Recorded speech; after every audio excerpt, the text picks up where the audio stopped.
What up, peeps? Tony Baker here, back with another movie review. This time I'm reviewing The Deliverance on Netflix. Now this one, it's a spoiler review.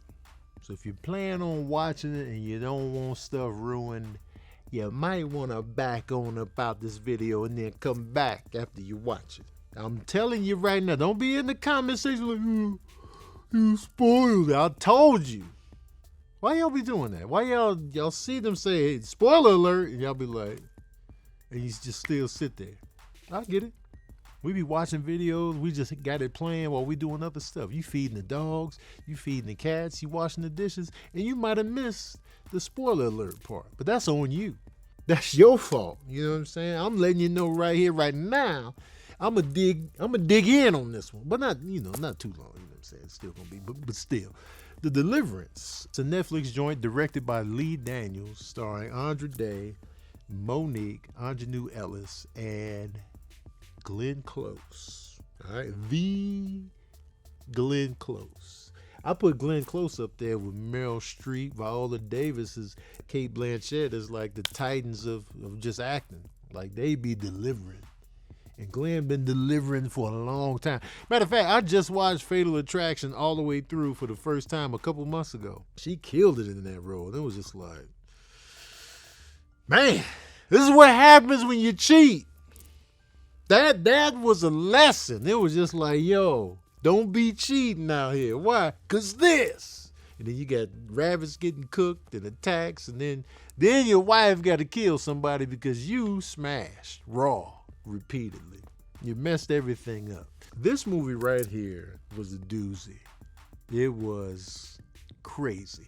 It was based on a true story that I wasn't familiar with about a family that ended up getting possessed by demons. There was a demonic possession. The real story actually happened in like Gary, Indiana, but for the movie they had it set in Pittsburgh. So they got the year right, kind of sort of. They went back to 2011, but I was just curious why they changed the city. You know what I'm saying? Did they not want to shoot in Gary? Or were they like, all right, man, we ain't shooting in Gary. Let's take it over to Pittsburgh. Because I know they do a lot of shooting around Pittsburgh now. I guess they got those good tax benefits there or something, because I've been noticing that lately. The story involves a family. Andra Day her husband is in Iraq, so she's pretty much holding the kids. So he's out of pocket. Like, he's not really, you know what I'm saying, there. And she's holding the kids down. They move into a new neighborhood, a new house. She moves her mother in, played by Glenn Close. And so she's mixed. And so she has the 3 children. She has 2 sons and a daughter. And so they're trying to get adjusted to this new life. They just moved in. All the while, Andra Day's character is battling alcoholism, anger issues, probably some abuse. So it's a real toxic family dynamic, you know, even though the mother is now living with them and she's dealing with, you know, cancer treatments and stuff like that. So she moved her in. You know, they having a family dinner. They cussing. That off the top let me know everything I need to know. As soon as you cuss, I'm like, oh, that's what this family on. And not like a light, we joking around. We saying like light cuss words while we joking. No, hard cusses. Shut the up. Oh. And so I was just like, oh, this is what we're dealing with here. And so you see that immediately. And so, you know, and Andra Day got a good mean face. Like, she's pretty, but she can give you the mean face. And I was like, oh. So I was believing it off the top. But here's the thing. And then, you know, I talk about Tyler Perry a lot and stuff like that. But Lee Daniels is a different type of filmmaker, writer, director, producer. He gonna give you that gritty. He gonna give you the gritty. Now, if you saw Precious is a one and done movie. You see it once, I never want to see that shit again. The performances was good, but it was dark and heavy.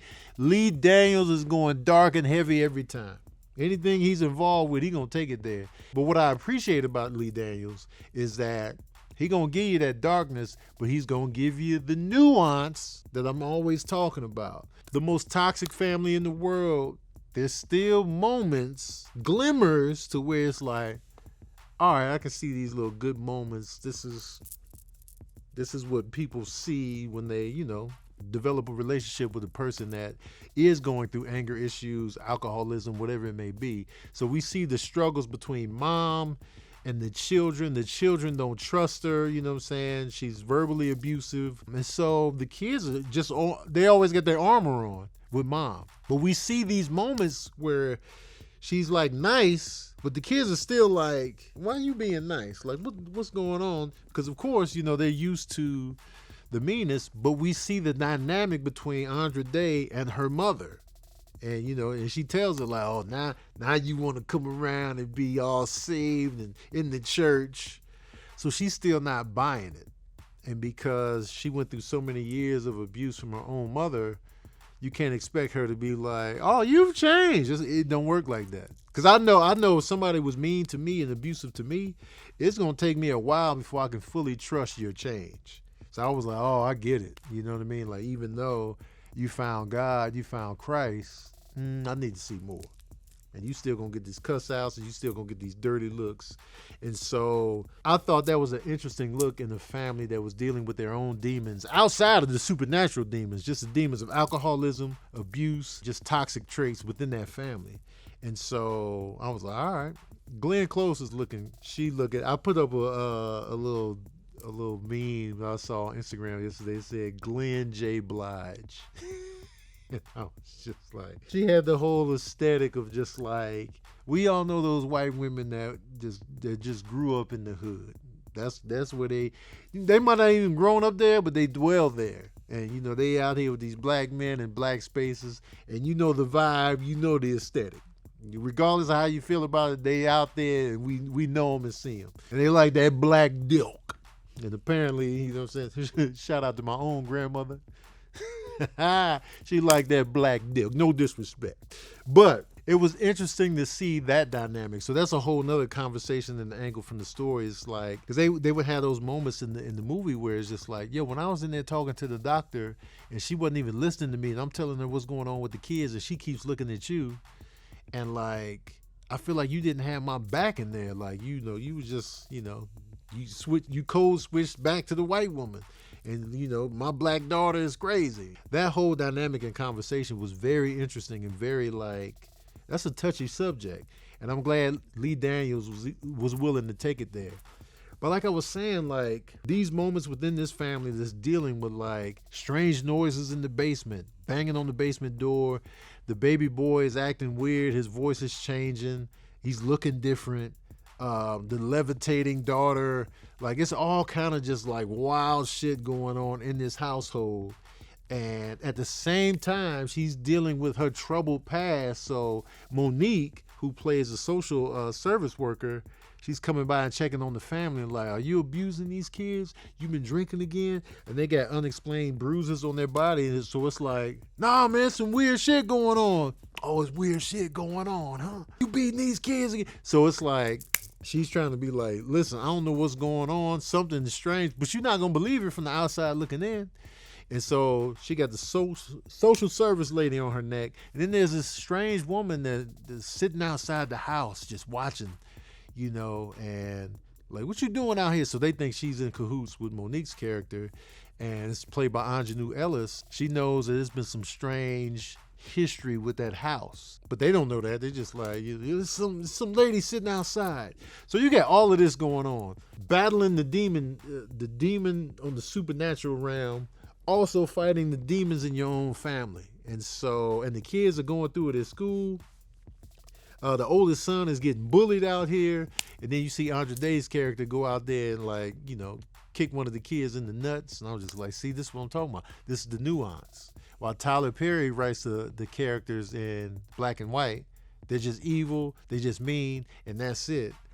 Andra Day's character, we know she's mean, we know she has that gear, but we also see tender moments with her. We also see her doing her daughter's hair, trying to plan a birthday party, and then we also see moments where she's riding for her kids, and like, you know, she did it, it was raw, it was gritty, but it was like, all right, she cares about her son, she gonna go out there and kick a boy in the nuts.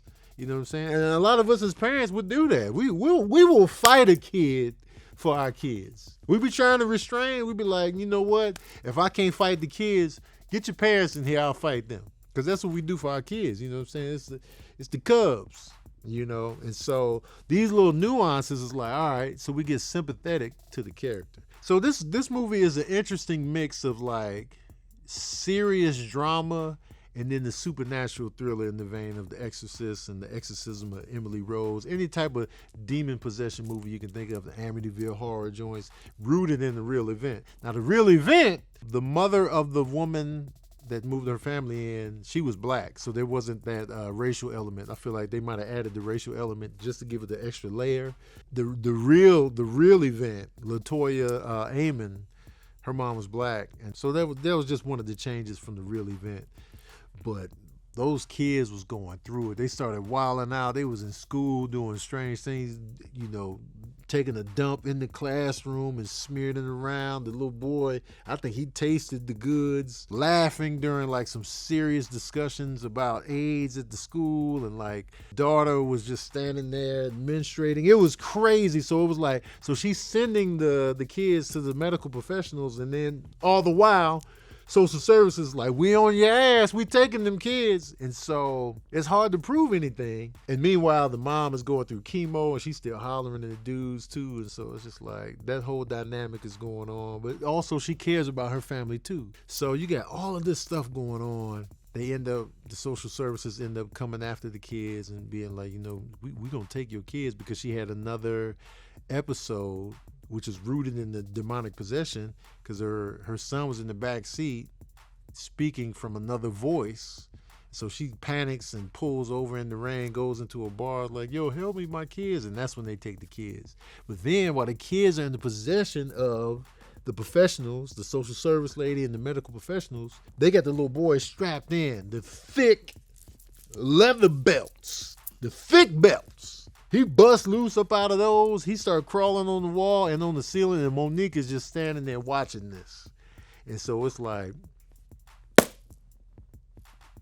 maybe the mom ain't really tripping, y'all. So that just opens up a whole nother can of worms. Turns out that the lady played by Aunjanue Ellis she's connected to the church. She's a pastor, and she's like, your house is possessed by demons. And so they are latching on to your family, and you need me to come up in there and, exorcise these demons. They're like, nah, man, hey, bitch, stay away from my house and my family, you know what I'm saying? But at the same time, I'm going to go ahead and take your information. She snatched up that information because she knew, like, I don't know what's going on. And Monique explains as to why she was even so hard on Andra Day's character, because she opens up that, I'm on your ass because I lost a child.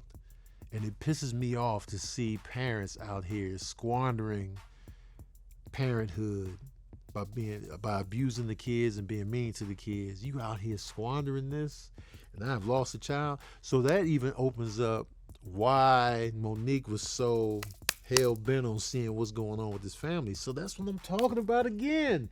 The gray area of characters, and we getting origin stories as to why they move the way they move. And I was like, I can always appreciate that. So once we get on the same key of it's some supernatural shit going on, we got Aunjanue Ellis going in there for the exorcism, and Andra Day is there without the kids, so she's trying to open her soul up to God, because it was closed off, saying she grew up the way she grew up. And so even though she saw her mom, getting saved and getting baptized and going to church, she wasn't there yet. So she had to believe. She had to believe and have faith, and she had to open her soul and her heart up to Jesus. And so to be able to battle these demons, they had to get on that page. And so they go in there and they have a fight, and we look, Glenn Close's character ends up getting attacked by like a demon, and she ends up passing away. So they go in there to do battle, and it was crazy. It was a crazy battle, body distortions, and she's seeing images of her mom in demonic form. And this line in this movie was so wild. I was like, who wrote this? Well, she said, and I quote, nappy pussy. I was like, in demon face form. I was just like, yo, they're swinging for the fences out here, man. It was gritty as hell. So we see this family push through. She fighting for her life.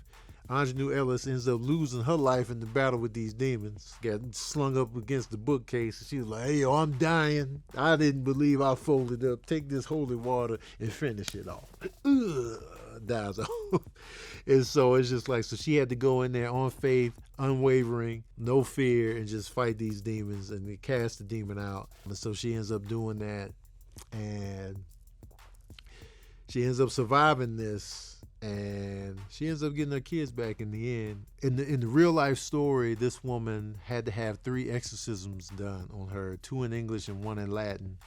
And she ended up too getting her kids back. She moved out the house and moved to Indianapolis, but she ended up getting her kids back. Turns out that, you know, that real house in Gary, Indiana, there was another family that moved in after them, and there was no incidences then. And the real story is, you know, it didn't involve any alcoholism or any type of abuse like that. I didn't hear any of that with the real family. So I think they played it up for dramatic effect with this movie, The Deliverance. And turns out that if you watch Ghost Adventures on, you know, TV hosted by Zach Baggins, he ended up doing an episode in that house. He ended up buying that house, and then they ended up demolishing that house. So, you know, some weird stuff going on over there. But I want to highlight The Deliverance. The performances in this movie were really good, in my opinion. I know people have mixed reactions to this movie. Like, the reviews aren't really good, and, like, the audience score is pretty low. But for me, I found it better than I expected. I was able to, because, again, it was those nuances. It was, you know, those moments where, you know, Andra Day is mean, and then she's nice. And even when she was drunk that time, she was kind of like nicer when she was intoxicated, which I've seen with my own eyes. And it was just like, it was moments like that. And I feel like her performance was really strong. Monique's performance was good.